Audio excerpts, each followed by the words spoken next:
You can just grab you some sweet tea, put your feet up, and listen to a story. Today I have for you the Bayou Strangler, a Louisiana serial killer active between 1997 and 2006. Ronald Joseph Dominique confessed to murdering 23 men and boys, primarily in southeastern Louisiana's Bayou region. His victims were often vulnerable individuals. Now, aren't they always? Marginalized people make easy targets, and this is where I learned the term less dead. And it's heartbreaking. If this don't break your heart, you don't have one. Serial victims, because we don't supposed to say that word too much, so I'm going to say episodic eliminators, victims from marginalized communities. These were sex workers, homeless individuals, people with addictions, LGBTQ+, migrants, young runaways, and they're tragically devalued by the people that should be protecting them. These are vulnerable human beings that fight daily battles. They become easy prey because cold and hunger are very good motivators. And when someone seeks to solve that problem for you, you might grab at the chance. Higher social groups can't identify them and hardly notice them when they're alive, so the less dead. Ronald Joseph Dominique was born on January 9th, 1964 in Thibodaux, Louisiana. So he's a Capricorn. The positive Capricorn traits are determined, hardworking, ambitious, organized, sensitive, and loyal. But he got none of that. But we're going to flip over that little Capricorn pancake and see what we get. Capricorns are insufferable control freaks that suck the joy out of everything and everybody. They're irritable, fussy, moody, money-obsessed, and greedy people who believe they deserve everything. These overthinking gloom and doom addicts assume the worst in everything and everybody. They are judgmental bullies who demand everyone conform to their impossible standards. Emotionally dependent mood vampires who drain others of all happiness. And petty grudge holders who never forget, never forgive, and often fake being nice. Paranoid overthinkers waiting for a disaster. They trust no one. I'm sorry, Capricorns. I guess I felt kind of strong about that too. Most of y'all are real nice people. And by the by, in tarot, Capricorn is symbolized by the Devil card. So Ronald graduated from high school in 1983, having grown up dirt poor, because his family was a financial mess, and he briefly attended Nicholls State University for computer science, where the lazy little shit quickly lost interest and dropped out by the mid-'80s. So maybe 2 years? Maybe not. On June 12th, 85, he got caught for dirty dialing. You know, those kind of phone calls. And he got a $75 fine for being a creep. He had spent most of his entire adult life mooching off his relatives, bouncing back and forth between his mother and his sister's home like the parasitic burden he was. By his arrest, he was in a homeless shelter and suffering from declining health with a heart condition that forced him at times to use a cane. So, he's a con artist, and he joined the Lions Club just months before his arrest. He started calling out bingo numbers for senior citizens on Sundays. The membership director claimed that he was well liked, but let's be real, he was putting on a good front to deflect some suspicion. Didn't John Wayne Gacy do that? Yeah. Okay. What finally drove Ronald from his sister's home and into a shelter, we don't know for sure, but I think we can give Sister a little credit. She probably threw his ass out. She had enough and could smell what was cooking. His family had been putting up with his mess for years.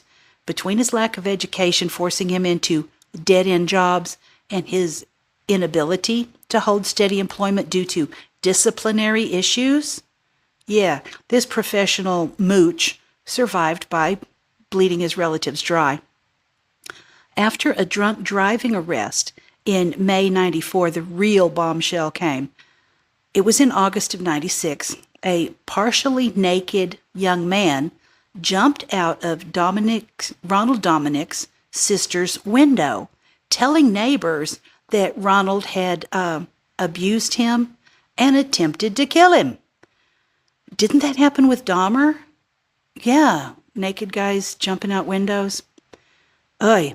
He was arrested and bail sit at $100,000, but the case was dismissed, and let me tell you why. Yep, I guess you already know. They couldn't find the victim. Imagine that. The only person that could testify against him pulls a Houdini. Ronald later whined to investigators that he had been similarly assaulted while he was in jail for that offense. February 2002. Ronald Dominique is arrested again, and this time for assaulting a woman in Terrebonne Parish during a Mardi Gras festival. Ronald claimed that the woman had hit a baby stroller in one of the parking lots due to her dangerous driving. So I don't know, was he pushing a baby carrier, and to what purpose? I don't know. Or was he getting involved in somebody else's business? So he started an argument with her and demanded an apology. So after the woman apologized, he punched her in the face. He was charged, but the case was dropped after an agreement of reconciliation was reached between them. They made up, they made amends. But you see, he's trying to push them boundaries. So, as a gay man who struggled to establish relationships and reportedly was not real well liked within his gay community, Ronald Dominique's personal life was marked by rejection and isolation. Descriptions of him note him as soft, overweight, standing just 5 foot, and at times using a cane. But check this out. Being physically unimposing is not a deal breaker. It can be perfect if you are well-read, have a clue, have an income. And insisting that your partner have an income, doesn't make you a gold digger. It just means that your partner's ambition should match your own. But Dominique had none of these redeeming qualities. Here was a man with no education beyond high school. Well, okay, not much. No steady employment, no money of his own, no intellectual curiosity or wit that would compensate for any of these shortcomings. See what I did there? He was the kind of guy who showed up on dates expecting someone else to pick up the tab while offering nothing in return but neediness and drama. The gay community in southeastern Louisiana isn't exactly vast or forgiving, and word travels fast when someone's a user. So, Ronald Dominique remains chronically unpartnered, preferring to spend most of his free time haunting bars, often dressed as singer Patti LaBelle, of whom he is an obsessive fan, but even his drag performances were lackluster. Yeah, that's a nice community out there, and if they didn't like you, there's something not to like. But it just seemed like it was more desperate attention-seeking rather than trying to practice genuine artistry.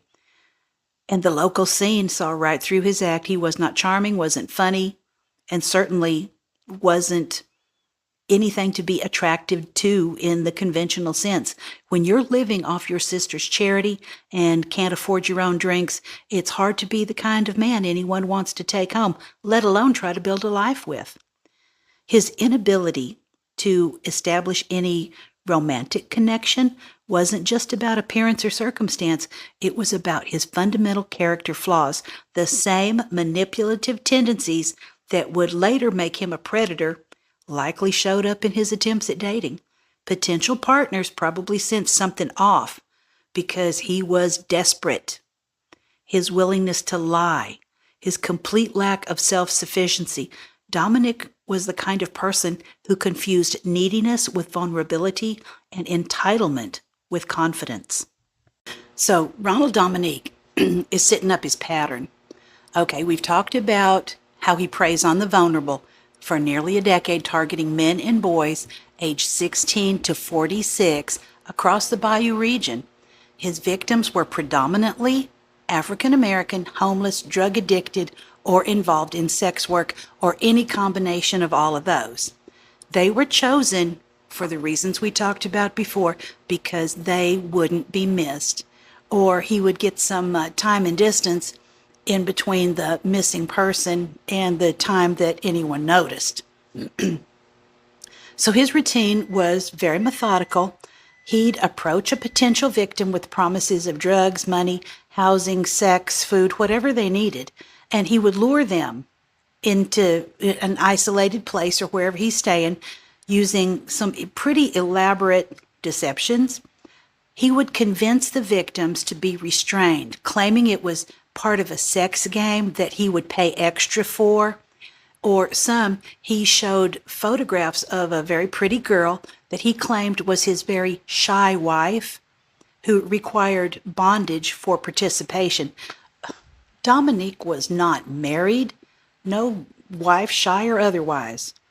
Once his victims were helplessly bound, he would assault them before strangling or suffocating them to prevent their testimony. Upon getting a man home, Dominique would break out a rope or other restraints, investigators noted. But then once he had the victim bound, Dominique proceeded to commit the acts he wanted to do, and then either choke or smother his victim. Yeah. After the bodies were dumped in remote sugarcane fields and ditches across the Louisiana parishes because it was dark, he later told the detectives, explaining his choice of disposal sites with his characteristic cowardice. But wait, pump the brakes. So if he's so ill and has a heart condition, how's he doing this? What a sob story about being this sickly man that falls apart completely. Yeah, his story fell apart. This supposedly weak cane-using invalid somehow had the physical strength to overpower 23 victims, bind them, abuse them, kill them, and then haul their dead weight, to a remote disposal site all across the parishes. Okay, how's he getting them there? If he don't have a job, whose car is he using? And how'd he put the gas in it? These are questions I have. And we're talking about grown men, some in their prime. And this dying man is allegedly dragging their corpses through the swamps in the dead of night. So either he is lying about his health conditions to get some sympathy, that's classic manipulator behavior, or in his rage and bloodlust, it gave him a bump of strength with the adrenaline and helped him complete his crimes. Investigators noted that despite his reported frailty, he showed remarkable capability when it came to controlling and disposing of the victims. The same man who couldn't hold down a job due to health issues had no problem wrestling people into restraints and then hauling out the body. So this poor health narrative was just another one of his deceptions, and it was designed to make him appear less threatening both to potential victims and eventually to law enforcement. Nothing says harmless like a little guy with a cane, right?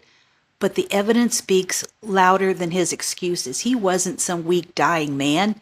This was a calculated predator using every advantage he could manufacture. When Terrebonne Parish Sheriff Jerry Larpenter announced Dominique's confession to 23 murders, the grieving family finally had answers. It hurts a lot knowing that this man did this to my kid and to other people's kids, said Veronica Goudry, mother of Nicholas Pellegrin.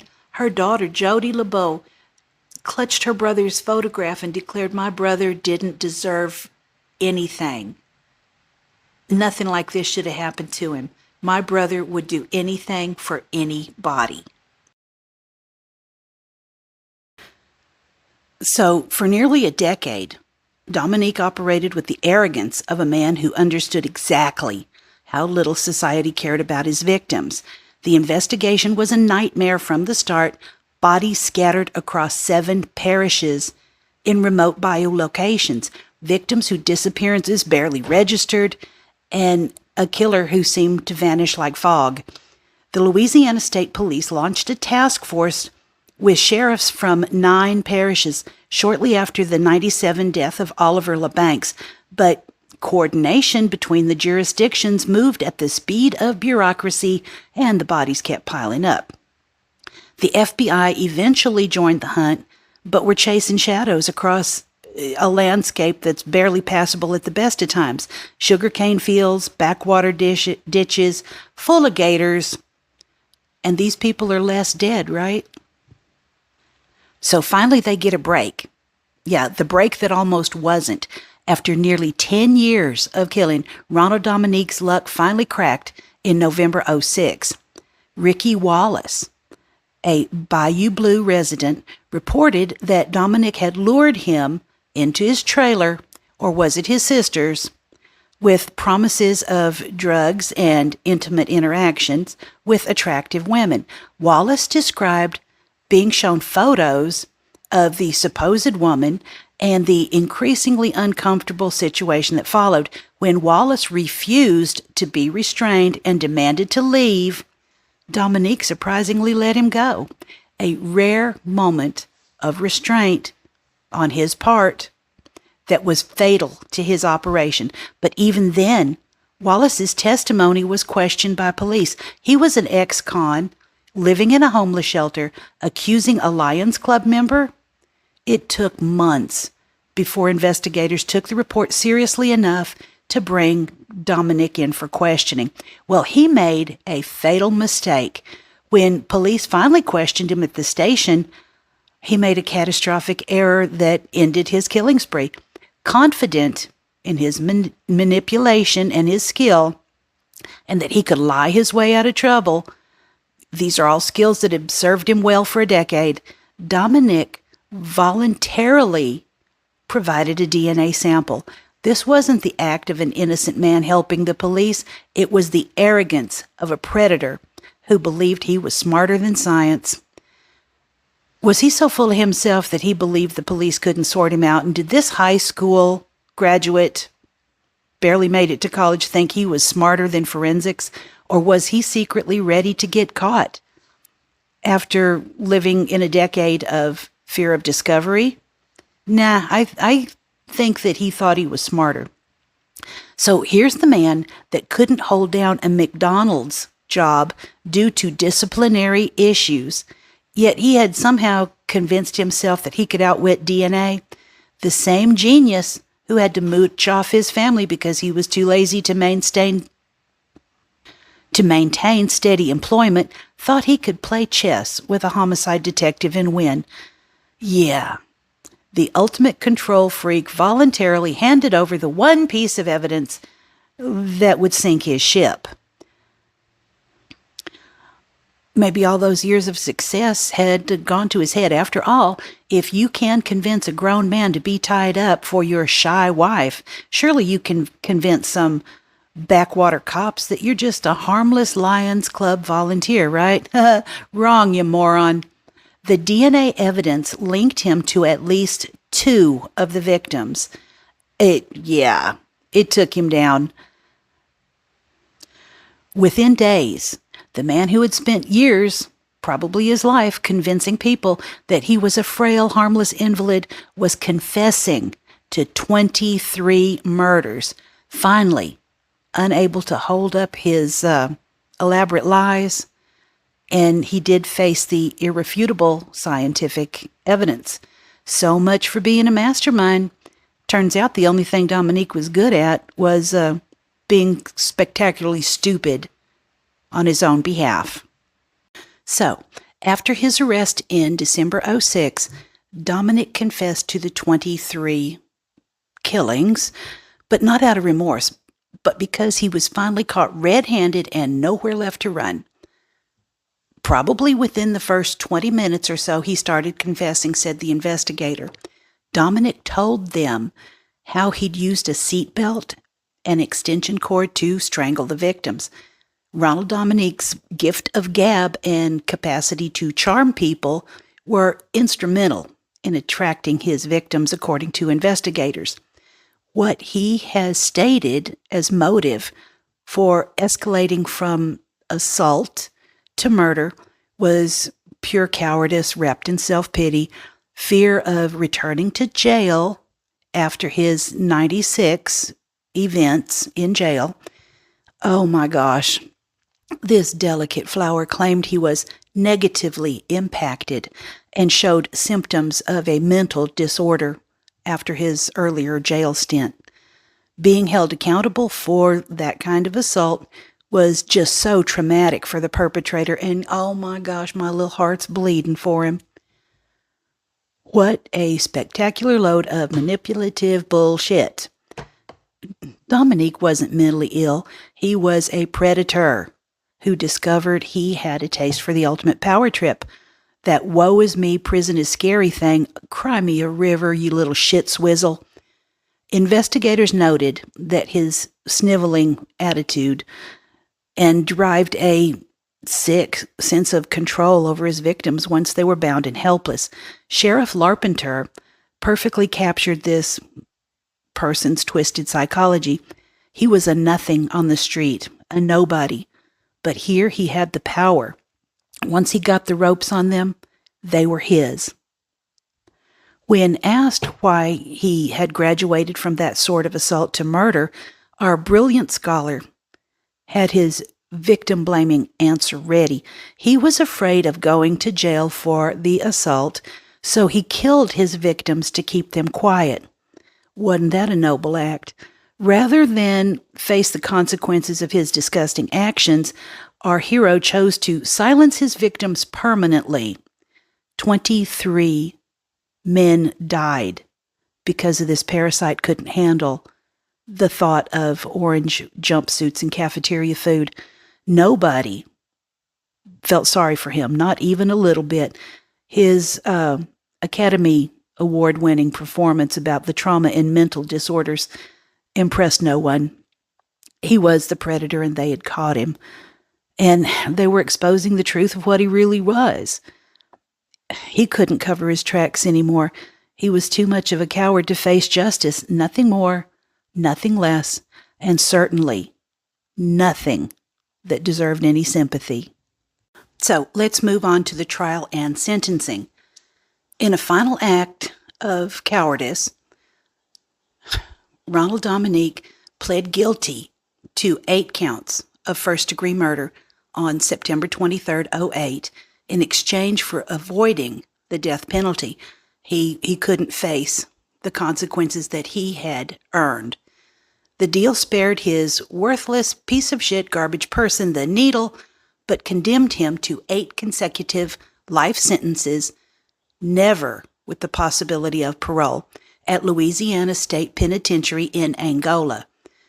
A fitting destination for this perpetrator who spent years hunting vulnerable people. He was a bottom-feeding scum. Angola is known as the Farm.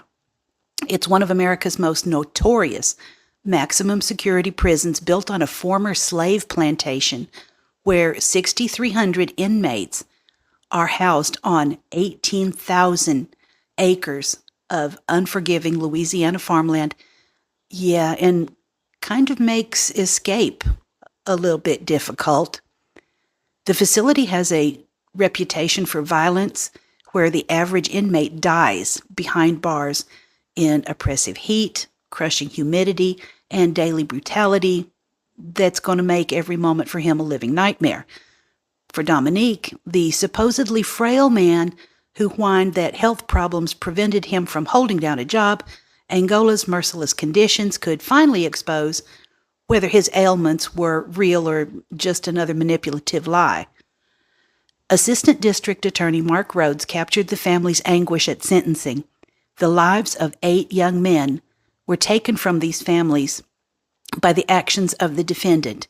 He knew nothing about them or their families, and he callously eliminated the victims and left a lifetime of pain as their legacy.